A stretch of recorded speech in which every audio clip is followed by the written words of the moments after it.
Domnule președinte al Senatului, doamnelor și domnilor colegi, distinse profesor Ganoți, astăzi avem din nou un eveniment deosebit, o mare bucurie prin care elogiem munca, elogiem colaborarea și elogiem prietenia dintre profesori ai universității noastre și domnul profesor Ganoți. Doresc să mulțumesc din primul moment Senatului Universității Babeș-Bolyai, care a aprobat acordarea titlului de doctor honoris causa distinsului nostru oaspete și de asemenea doresc să îi mulțumesc domnului profesor Ganoți pentru că a acceptat să primească acest titlu. Ca de fiecare dată, doresc să spun câteva cuvinte pentru că suntem o universitate multiculturală și o universitate care prețuiește foarte mult valorile teologice, fiind singura universitate din această zonă a Europei care păstorește 4 facultăți de teologie. Pentru că și președintele Senatului nostru, părintele profesor Chirilă, este teolog și domnul profesor Ganoți de asemenea, m-am gândit să încep cu o parabolă dintr-un film. Un băiețel povestea la un moment dat cu o călugăriță și o întreba, întrebări destul de grele pentru vârsta băiețelului. Ce este raiul? Ce este iadul? Ce este religia? Ce înseamnă credința? Dacă există Dumnezeu? La toate întrebările, călugărița i-a răspuns, la ultima însă nu. Și a spus următorul lucru: la această întrebare nu pot să-ți răspund rațional. Și este foarte bine că nu pot să-ți răspund rațional, pentru că dacă am avea răspuns științific, empiric, pragmatic, la orice tip de întrebare, n-am mai avea credință. Prin urmare, este extraordinar de bine să nu putem răspunde pragmatic la absolut orice fel de întrebare pentru a avea credință. Credința este structurală în noi și din punctul meu de vedere, ca și iubirea, ca și voința, ca și inteligența, ca și personalitatea, ca și temperamentul, fac parte din noi. Sigur că există o diferență între credință și credulitate. Credința fiind mai aproape de valorile religioase, de Dumnezeu, iar credulitatea mai mult de valoarea laică a omului. Dar ambele sunt parte a noastră. Și dacă n-ar fi trebuit să avem credință, n-am fi avut-o. Pentru că Dumnezeu și natura ne-a înzestrat cu acest har, cred că merită și trebuie să fim fericiți că avem credință. Vă mulțumesc încă o dată pentru că ați dat curs acestui eveniment și rog în continuare pe colega noastră, Corina Zamfir, să dea citire laudației. Vă rog.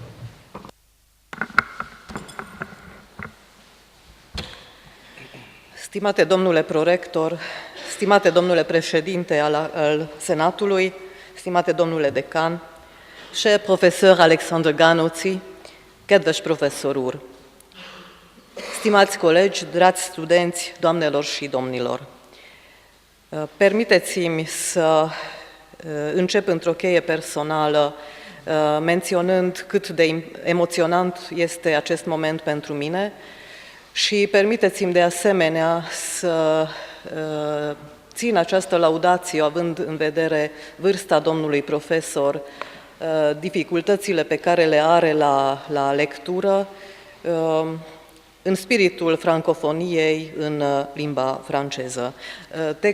Traducerea o regăsiți atât în limba maghiară cât și în limba română, atât pe ecran cât și în căști. Permettez-moi de commencer par une note personnelle. C'est un des moments les plus émouvants de ma carrière et un très grand honneur de faire l'éloge du professeur Alexandru Ganoți à l'occasion de la remise du titre de docteur honoris causa de notre université. Il y a presque 20 ans, je découvrais à la bibliothèque Széchenyi de Budapest son livre « Calvin, théologien de l'Église et du ministère », un ouvrage qui a profondément marqué ma vision sur Calvin. Je ne m'imaginais pas à cette époque que presque 2 décennies plus tard, j'allais exprimer ma profonde considération pour l'auteur et pour son ample activité professionnelle.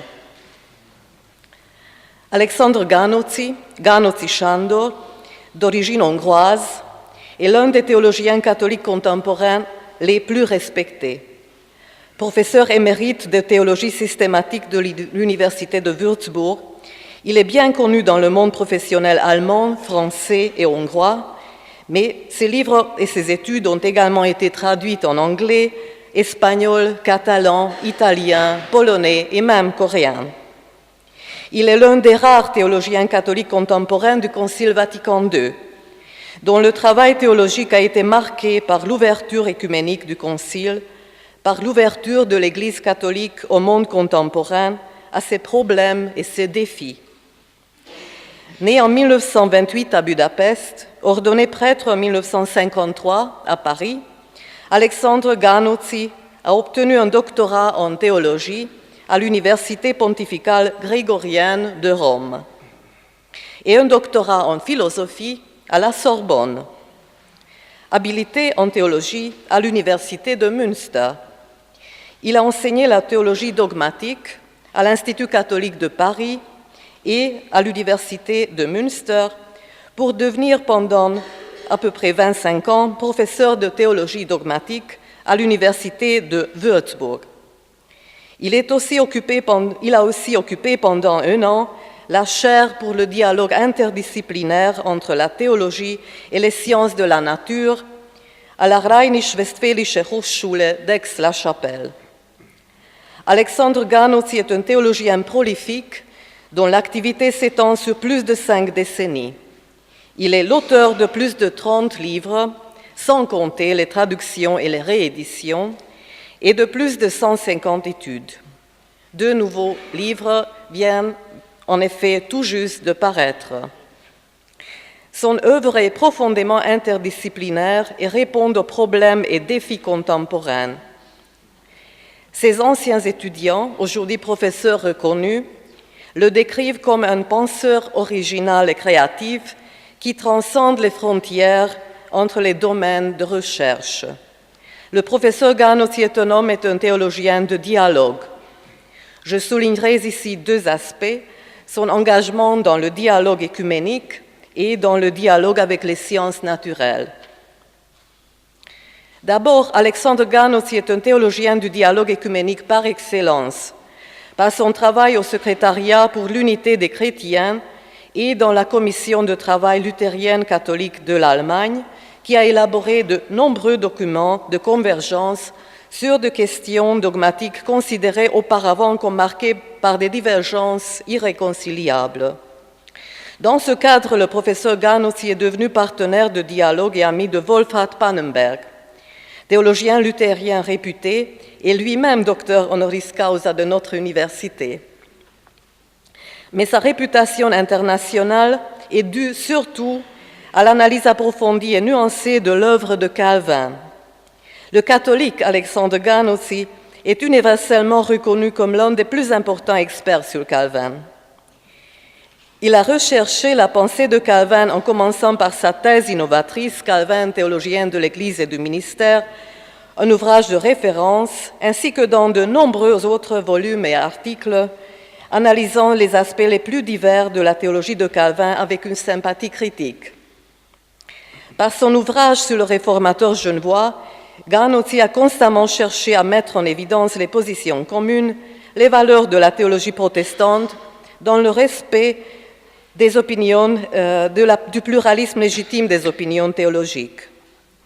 Pour cet ouvrage sur Calvin, il a reçu le titre de docteur honoris causa de l'Université de Genève et de l'Université réformée Károly Gáspár de Budapest. Son ouvrage de théologie est important au-delà de la sphère catholique. Ainsi, son livre « La Trinité créatrice, synergie en théologie » est fondé sur le concept de synergie emprunté de la théologie des Cappadociens, très important pour la théologie orthodoxe, mais le concept de synergie est aussi utilisé par les sciences modernes. Cela nous amène au deuxième point, le dialogue avec les sciences. L'appartenance de la théologie au domaine des sciences et sa place dans l'université sont un sujet controversé. Le professeur Gahn aussi a fait la preuve non seulement du caractère scientifique de la recherche théologique, mais aussi de sa capacité à mener un dialogue avec les sciences de la nature et les neurosciences. Il est représentatif d'une théologie qui refuse l'approche apologétique, étant prête à s'engager dans une conversation véritable avec les sciences. En définissant la relation entre la théologie et la science, Gahn aussi est adepte de l'idée de complémentarité, un concept emprunté à Niels Bohr, qui décrit ainsi la dualité onde-corpuscule de la lumière. C'est dans ce cadre que s'inscrivent ses travaux sur la convergence entre la théologie de la création et la théorie de l'évolution, la critique du créationnisme et du design intelligent, ainsi que l'intégration des connaissances issues du domaine de la théorie de la relativité, de la mécanique quantique et de la théorie du chaos. Gahn aussi a recherché également les implications théologiques des neurosciences, en particulier la relation entre le système nerveux central et les fonctions cognitives. L'un de ses partenaires de dialogue les plus connus est le neurobiologiste français Jean-Pierre Changeux, un disciple de Jacques Monod, un adepte du réductionnisme qui considère la conscience comme un épiphénomène neurobiochimique. Dans sa réponse, dans son travail sur le sujet, surtout dans le livre, peut-être surtout dans Christianisme et neurosciences pour une théologie de l'animal humain, le professeur Gahn aussi propose une réflexion détachée sur la position de Changeux et analyse la relation entre le comportement humain et animal, la relation entre la conscience, la pensée, la volonté, la mémoire, le langage, l'émotion, l'amour, l'art, la religion, l'éthique et les fonctions cognitives, fonctions cérébrales. Gahn aussi propose une anthropologie théologique compatible avec les neurosciences, une perspective holistique et intégrée qui rejette le dualisme platonicien et souligne l'unité de la dimension corporelle et spirituelle de l'homme, partant de l'ontologie des structures de Heinrich Rombach. Jean-Pierre Changeux évoque le long dialogue entre eux et sans nier les divergences d'opinion, il souligne l'intérêt rarissime de Gahn aussi pour les neurosciences. Changeux trouve le livre Christianisme et neurosciences passionnant et unique en son genre au niveau mondial. Il assure en tant que scientifique que tout ce qui touche à la neuroscience proprement dite y est très rigoureusement analysé et correspond à l'état actuel de la discipline. Bien qu'il ne suive pas ses interprétations théologiques, Changeux les trouve très originales et dignes du plus grand intérêt. En reconnaissance de cette recherche interdisciplinaire, Gahn aussi a été élu membre externe de l'Académie hongroise des sciences. Son travail a été salué par le réputé biologiste et académicien Vilmos Csányi, qui souligne les mérites d'Alexandre Gahn aussi dans l'évaluation critique du créationnisme, ainsi que ses résultats exceptionnels dans le dialogue entre la théologie, la physique, la biologie et les neurosciences. Csányi le décrit comme l'un des rares théologiens capables de comprendre les méthodes et les théories des sciences naturelles. Il faut ajouter ici son livre « Confiance par-delà la méfiance », écrit avec le neurologue et expert en neurosciences Marc Genreau, dans lequel ils appliquent les données de la neurophysiologie, de la psychologie, de la sociologie et des philosophies contemporaines pour proposer des solutions aux crises humaines, aux questions liées au développement de la personnalité, à la question du mal et de la souffrance, ou d'autres sujets liés à la vie de couple, à l'éducation, à la fin de vie et à l'euthanasie. Pour finir, je dois évoquer ici l'homme et l'enseignant. Les anciens étudiants d'Alexandre Gahn, aussi aujourd'hui professeurs, comme Daniela Müller à Nimègue ou Jürgen Brundle à Bamberg, souligne sa capacité unique d'inspirer l'enthousiasme pour la théologie systématique, pour la recherche et la pensée critique. Il est vu comme un modèle qui a inspiré des générations de théologiens, est un homme qui a ouvert des voies nouvelles, y compris, nous dit Daniela Müller, en soutenant les étudiantes dans la poursuite d'une carrière universitaire dans un monde professionnel masculin. Alexandre Ganozzi a su transmettre à ses étudiants non seulement des connaissances, mais aussi des valeurs humanistes et chrétiennes, en étant un exemple de courage civique tout au long de sa carrière. Je vous remercie de votre attention. Mulțumesc pentru atenție.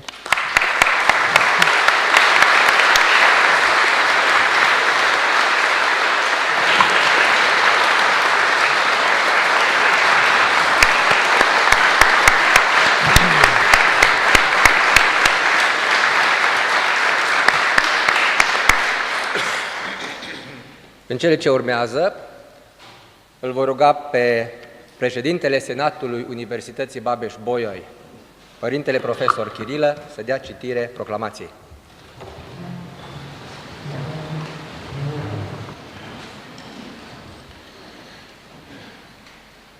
Nos magnificus rector, clarissimus preses nec non senatus alme matris Claudiopolitane Universitatis Collegium, et nos Romano-Catholice Theologiae Facultatis Decanus, piissimo ac doctissimo Domino Alexandro Ganozzi, alme matris Iulius Maximilians Herbipolitane Universitatis Professori, dum observamus suas grandis momenti internationales in theologie, nec non ecumenici dialogi campo operationes, atque suas ad dialogum inter theologiam, physicas scientias, biologiam et neuroscientiam promovendum contributiones, titulum honoris causa doctoris, eidem conferimus, in cuius reifidem hoc diploma propriis manibus subscriptum,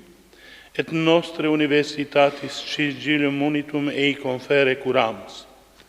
Datum Claudiopoli ante diem quator decum calendas Maias anno Domini 18. Magnificus rector Johannes Aurelius, professoris doctor Romaniae Academiae Sodalis Pop, reverendissimus decanus Johannes associatus professor doctor Vic, clarissimus senatus preses, reverendissimus pater Johannes professor doctor Chirilă.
Sehr verehrter Herr Professor, in den nächsten Minuten werden wir Sie bitten, eure Themen zu präsentieren.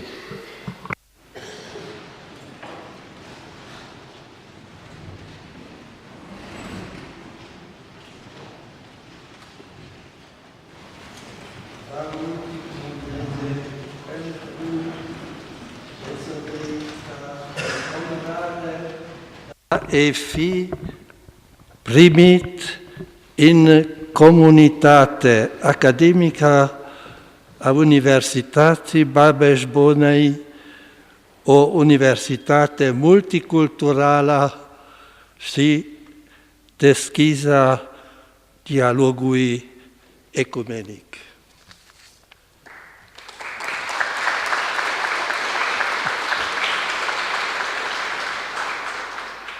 Je vais continuer dans une autre langue latine.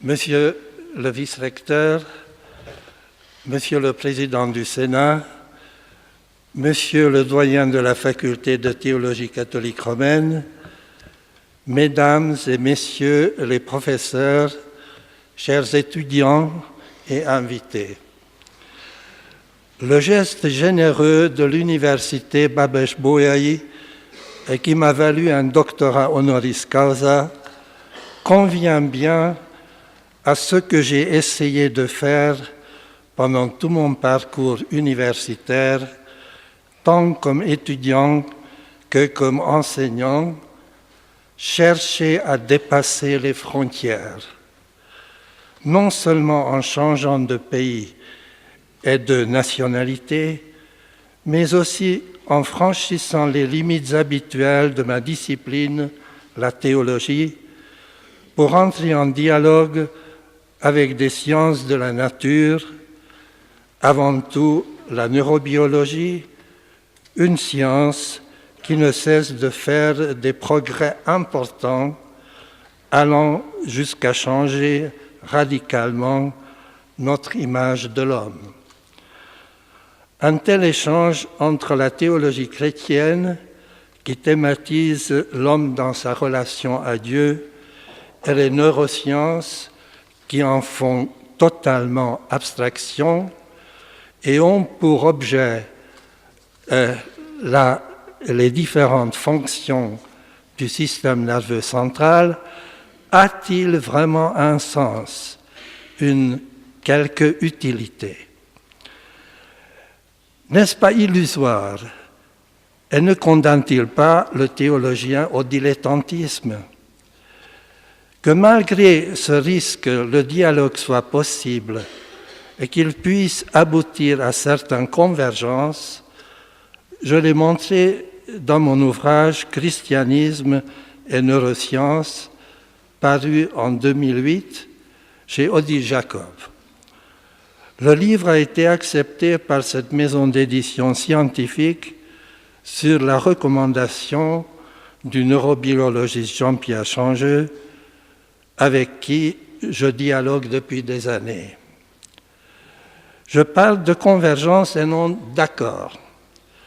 Il s'agit en effet de deux disciplines qui ont des méthodes très différentes, mais qui se rencontrent sur certains thèmes qu'elles interprètent de façon semblable. Grâce à la réciprocité de l'approche, elles peuvent aboutir à des conclusions analogues. Au cours de mes discussions avec Changeux, une première convergence m'est apparue sur le thème de l'hominisation. Il a publié en 1983 un livre intitulé « L'homme neuronal ». Cet ouvrage a choqué nombre de lecteurs par son biologisme. L'auteur se disait lui-même matérialiste instruit et se réclamait de l'atomisme de Démocrite. Par ailleurs, il n'a pas hésité de parler de mécanisme de la machine cérébrale. À la question de savoir comment le cerveau animal est devenu humain au moment de l'hominisation, il a répondu ceci: aucune réorganisation qualitative, brutale, n'a fait passer le cerveau animal au cerveau humain. Il y a eu seulement une évolution quantitative et continue du nombre total des neurones. Or, une vingtaine d'années plus tard, dans son livre « L'homme de vérité », on peut lire ceci. Quelques changements essentiellement quantitatifs dans le génome ont pu suffire pour déterminer une évolution que l'on peut juger comme qualitativement nouvelle des fonctions du cerveau de l'homme. De plus, cette transition est désormais reconnue comme une émergence abrupte, donc une sorte de saut que l'on peut peut-être aussi appeler sautillement puisqu'il est marqué de fluctuations et d'états chaotiques. À mon sens, l'introduction de la notion d'émergence rapide, d'émergence abrupte d'un être qualitativement nouveau est compatible avec l'idée théologique de la création, même si elle n'en contient pas évidemment l'affirmation explicite. Une autre convergence m'apparaît dans le fait que des neuroscientifiques actuels utilisent le terme anglais « mind » pour exprimer ce que le français nomme « esprit » et l'allemand « Geist ». Le mot « mind » risque moins que les deux autres une réduction spiritualiste, car il signifie que les facultés mentales d'une personne sont de nécessité naturelle enracinées dans sa structure biologique. C'est dans ce sens que Gerald Edelman parle d'embodied mind, d'esprit incarné. Le théologien ne peut qu'acquiescer lorsqu'il constate que l'incarnation est utilisée comme analogie pour ce qui fait l'essentiel de la personne humaine. L'homme est un être qui est physiologiquement, organiquement conditionné pour pouvoir se réaliser comme sujet pensant, décidant, sentant.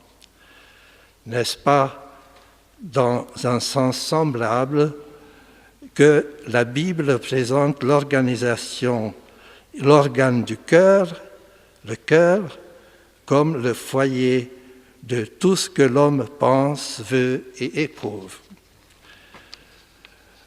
Nous rencontrons une autre convergence chez le neurologue Antonio Damasio, qui présente la conscience comme le produit par excellence du mind. Mais il ne veut pas thématiser le human mind sans le montrer enraciné dans l'animal mind. Il explique donc comment le premier émerge du second. Chez les animaux supérieurs, il reconnaît l'existence d'une conscience noyau qui devient au niveau de l'hominisation une conscience étendue. Il la qualifie même d'autobiographique. Cette expression, conscience autobiographique, signifie que tandis que l'animal, même supérieur, est seulement capable de prendre conscience ici et maintenant par des pulsions mentales des objets qui l'entourent, seule la conscience humaine constitue un processus durable et réfléchi. Elle seule est aussi conscience de soi au sens plein. Damasio a donc soin d'affirmer simultanément deux choses. D'une part, la permanence de la conscience animale dans la conscience humaine, en tant qu'elle est à l'origine de cette évolution, de son évolution. D'autre part, la spécificité inégalable de la conscience humaine en tant que conscience du temps dans ses trois dimensions, temps vécu par un soi capable d'en faire le récit. Là encore, nous ne sommes pas loin de l'idée biblique de l'historicité de l'existence humaine, ni du personnalisme chrétien. Mais revenons à Changeux. On trouve dans ses écrits encore deux convergences. L'une concerne l'éthique, l'autre l'esthétique. En s'ouvrant sur ces deux disciplines, il me semble encore se rapprocher d'une thématique qui est aussi celle de la théologie chrétienne. Elles sont pour lui comme deux ponts qui permettent le passage de la rive d'une science dure, analytique, à celle où domine la réflexion sur la foi en Dieu. Je relève ici seulement le fait que ce chercheur ne cesse de montrer et de démontrer comment notre cerveau génère et contrôle des actes qui engagent notre responsabilité morale, que ce soit dans nos relations interpersonnelles ou dans nos pratiques sociétales. Voilà ce qui explique que Changeux ait publié Fondements naturels d'éthique et qu'il ait été élu en France président du Comité consultatif national d'éthique. Dans ce comité siègent à côté de scientifiques, de philosophes et des sociologues, également des théologiens. Ils proposent ensemble des solutions aux problèmes moraux allant de la limitation des naissances à l'euthanasie. En montrant le cerveau comme l'organe du comportement éthique, Changeux entre dans un espace où le théologien thématise la foi qui opère par la charité, où Thomas d'Aquin parle de fides caritate formata. Il entend par là la concrétisation de l'amour de Dieu par la pratique de l'amour du prochain. Quant à l'esthétique, Changeux va très loin dans la convergence. Témoins en sont ses publications récentes qui portent les titres suivants: Du vrai, du beau, du bon. Puis, les neurones enchantés. Puis, la beauté dans le cerveau. Déjà auparavant, dans La raison et le plaisir, il a décrit comme suit la différence entre le rapport entre le regard neuroscientifique et le regard esthétique. Je cite: « À la différence du concept scientifique qui se referme sur un sens précis et qui vise d'emblée l'universalité, l'œuvre d'art, au contraire, par sa faculté d'éveil, s'ouvre à une multiplicité d'expériences, de pensées, qui laissent une part majeure au subjectif. » Quelques lignes plus loin, Changeux surprend son lecteur en donnant son interprétation personnelle d'une œuvre d'art qui est une œuvre d'art sacrée. Le tableau du peintre Jacques Bellange, intitulé « Lamentation sur le Christ mort ». Il fait remarquer que sur ce tableau, une sorte de piéta, le corps de Jésus ne présente rien de la rideur du cadavre. Le peintre le métamorphose en un corps bien vivant, aux lignes souples. Qu'est-ce que cela signifie? Changeux répond: cette scène touche le spectateur par la distance réalisée par le peintre entre la connaissance tragique que nous avons de la mort et l'espoir qu'il fait vivre en nous. On peut se demander, quel est cet espoir?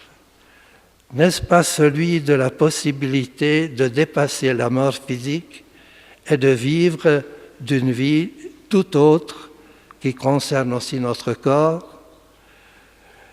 Et qui sont ces nous qui espèrent?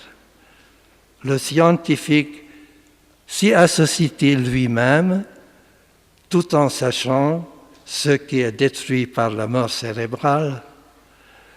Dans la mesure où il le fait, il franchit la frontière de sa discipline et s'appuie et s'approche de la théologie. Lui qui se dit pourtant agnostique.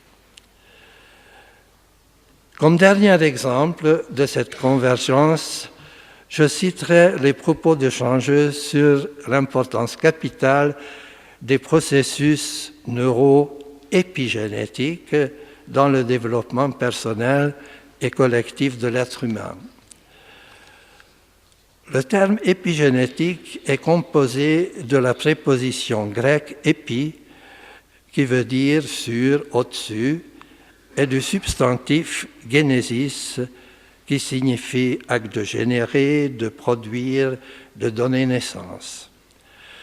La notion moderne de génétique, qui a la même racine, désigne la discipline biologique dont l'objet est tout ce qui est déterminé en nous par nos gènes ou notre ADN.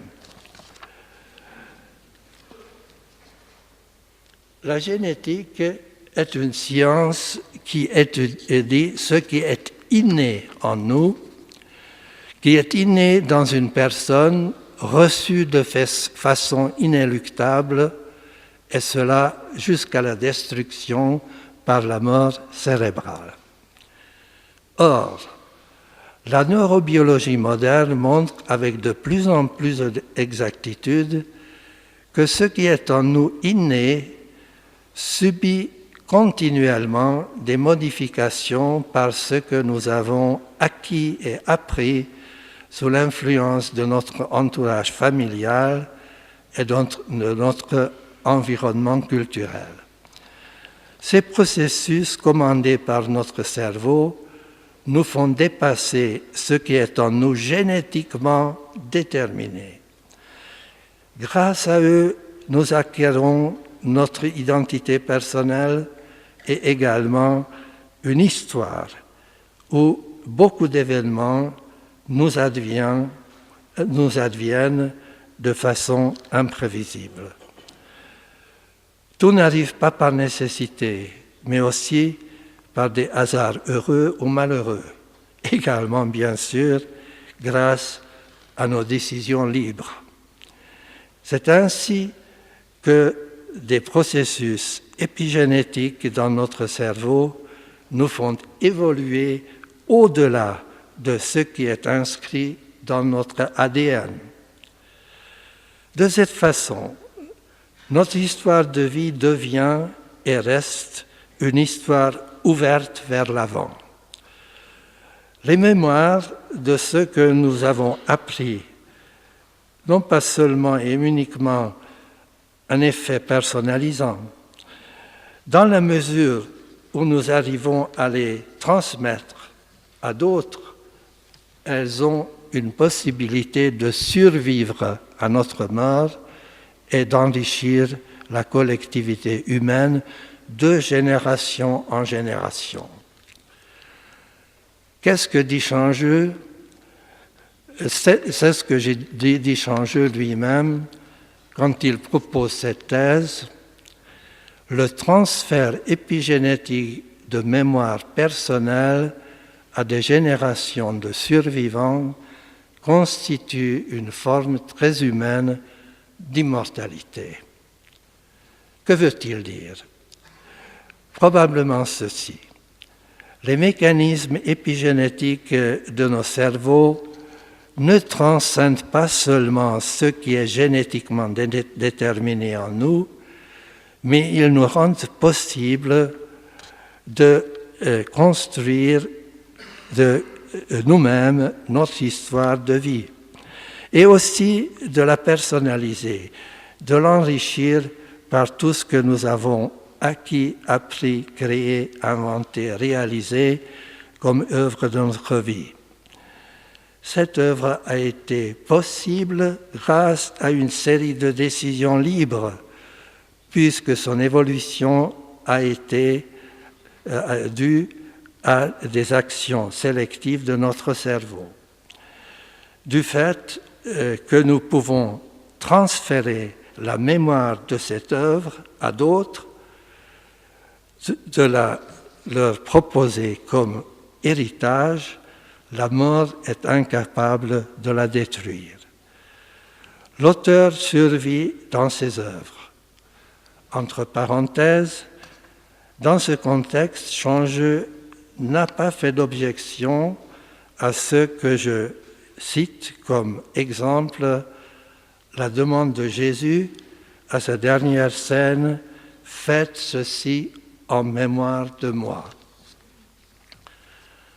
L'hypothèse de Changeux me fait plutôt ressembler à ce que déjà Platon enseignait de l'immortalité de l'âme. Le corps est détruit, mais non l'âme spirituelle qui, libérée de son habitacle charnel, continue à exister et à agir.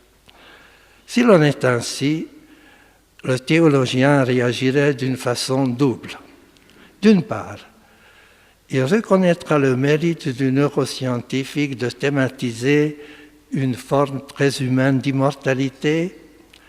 D'autre part, il montrera par son rapport à cette hypothèse, la différence radicale de la foi chrétienne dans la résurrection. En effet, quand nous confessons dans le langage métaphorique de la Bible et du credo la résurrection de la chair, nous n'entendons pas par là un résultat d'action épigénétique de notre cerveau, mais une action créatrice de Dieu. Et par chair, nous entendons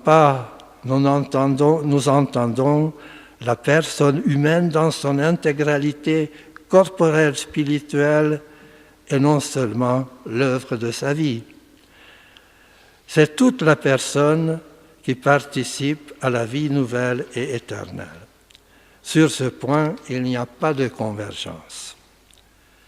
Et cependant, je pense que le bilan du dialogue entre théologie et neurosciences reste dans son ensemble positif. Il est sur les points suivants. L'abandon du dualisme anthropologique au bénéfice d'une conception holistique de l'être humain. L'humilité du chercheur en neurosciences comme en théologie, en tant qu'il avoue ignorer plus qu'il ne sait avec certitude. Aussi procède-t-il par hypothèses qui sont à vérifier et à falsifier. L'affirmation de l'historicité de l'existence humaine, la réception de la théorie de l'évolution que même le magistère romain tient désormais pour plus qu'une hypothèse, l'enrichissement de la neurobiologie par son ouverture sur l'éthique et l'esthétique, et par là, implicitement, sur l'anthropologie théologique dans laquelle le principe de transcendance semble pouvoir être apparenté au principe épigénétique. Je vous remercie de votre attention.